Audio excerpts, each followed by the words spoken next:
एक साडे भाई साहब कहते कि जिथे मुसलमान गाउन जाएंगे माता दा जगराता या भजन, मैं वहां नहीं जाऊंगा, ना आगे ना पीछे। नमस्कार, जय सिया राम। आप एक चर्चा छेड़ेंगे तो आपकी 3 चर्चाएं छिड़ जाएंगी।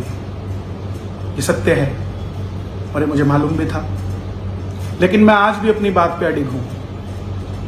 वो चर्चाएं जो और छिड़ी उस पर भी बात कर रहा हूं और जो चल रही है उस पर भी बात कर रहा हूं। मैंने पूजा पद्धति की बात की थी कि जागरण के अंदर हमें नियमावली से काम करना चाहिए। कुछ नियम है, कुछ थीम है, जिसके चलते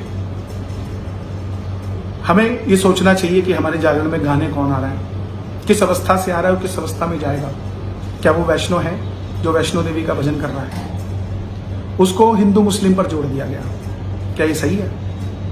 अपने आप को छुपाने के लिए बहुत अच्छी चीज है ये कि जैसे ही कोई छेड़े तो उसको हिंदू मुस्लिम पर ले आओ, लेकिन समझदार लोग, सूझवान लोग, सनातनी लोग समझ रहे हैं इस बात को, सपोर्ट में आ रहे हैं। मैं उनका भी धन्यवाद करता हूं। और जो नहीं आ रहे, वो आज नहीं, अगली पीढ़ी नहीं, उससे अगली पीढ़ी, एक दिन तो आपकी भी आने वाली पीढ़ियों को समझ आ जाएगी। चलो, हमें नहीं आती शायद, अगर मुझे किसी चीज को समझ नहीं आ रहा है तो मेरी अगली पीढ़ी को समझ आ जाएगी, लेकिन एक दिन तो आएगी, क्योंकि जो बात सत्य है, जो भूतकाल में होता आया है वो आने वाले समय में भी होता है। दूसरी बात, हमारे साजी भाइयों की, म्यूजिशियंस की, मैं देख रहा था एक वीडियो, वो भी मेरे पास आई। उनको उन्होंने क्लिप दिल्ली की, पंजाब की नहीं है शायद, वो दिल्ली की है, और उसमें मैं कह रहा हूँ कि पीछे जो ऑडियंस खड़ी है, आप बैठ जाइए, नहीं तो अगले जन्म में आपको भी साज वाला बनना पड़ेगा और पीटते रहना।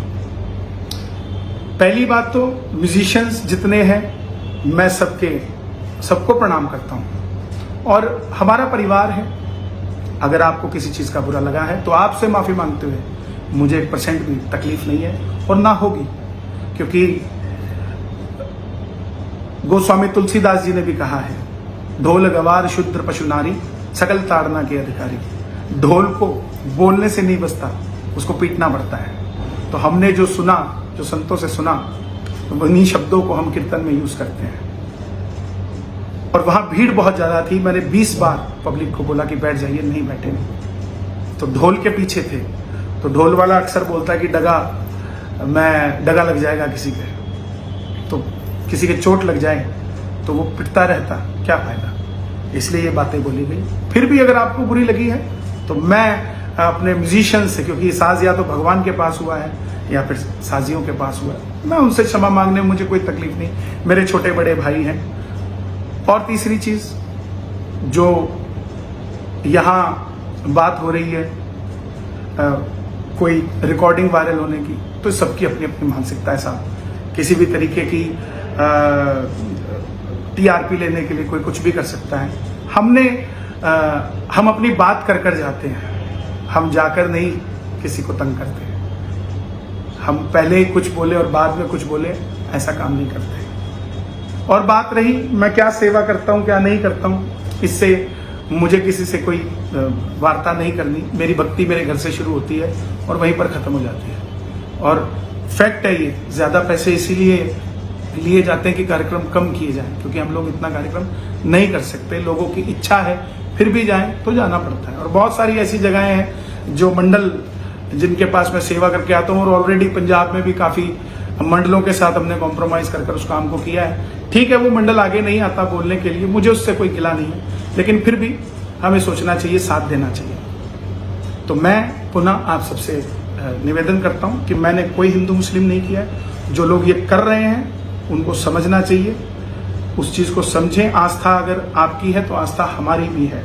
अगर आप भोलेनाथ को इतना मानते हो तो भोलेनाथ को भोलेनाथ रहने दो। माता चिंतपूर्णी के दरबार के वो पुजारी जो कहते हैं गद्दी पे बैठ के कि मेरा बापूलाल बादशाह जी हैं, तो वो पुजारी जी को भी सामने आकर स्टेटमेंट देनी चाहिए, क्या ये सत्य है। क्योंकि जो व्यक्ति वैष्णो चिंतपूर्णी जा रहा है, वहीं के पुजारी अगर उसको वहीं के पुजारी कहीं और दरबार को मानते हैं तो हम उस दरबार में जाना चाहिए, फिर हम क्यों चिंतपूर्णी जाते हैं। तो वो पुजारी जी को भी आगे आना चाहिए और इस बात का खंडन होना चाहिए। कब तक पहले बोलते रहो फिर माफिया मांगते रहो, ऐसा नहीं होना चाहिए धर्म के लिए।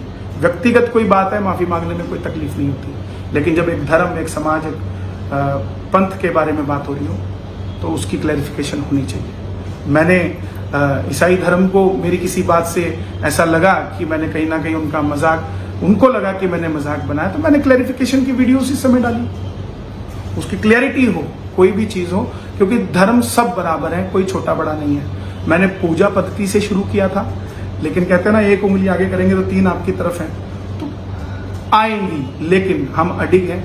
हम फिर से यही कह रहे हैं कि पूजा पद्धति की बात हो रही है, कोई हिंदू मुस्लिम की बात नहीं हो रही। तो इसको आज समझें। जितनी मर्जी मेरे पीछे आप लगा दीजिए लोगों को, मुझे कोई फर्क नहीं पड़ता। क्यों? क्योंकि मैं भजनों से जी रहा हूं, भजनों को गा नहीं रहा हूं, भजनों को अपने जीवन में उतार रहा हूं, और ये मेरा कर्म नहीं है भजन गाना।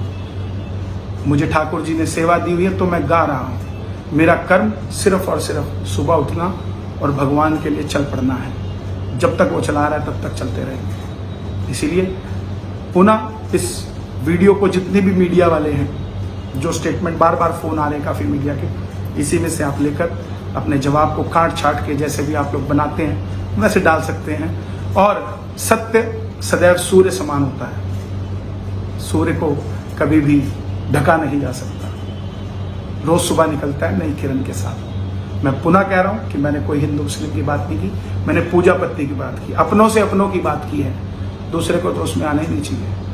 बाकी ठाकुर जी की मर्जी। जय श्री राम।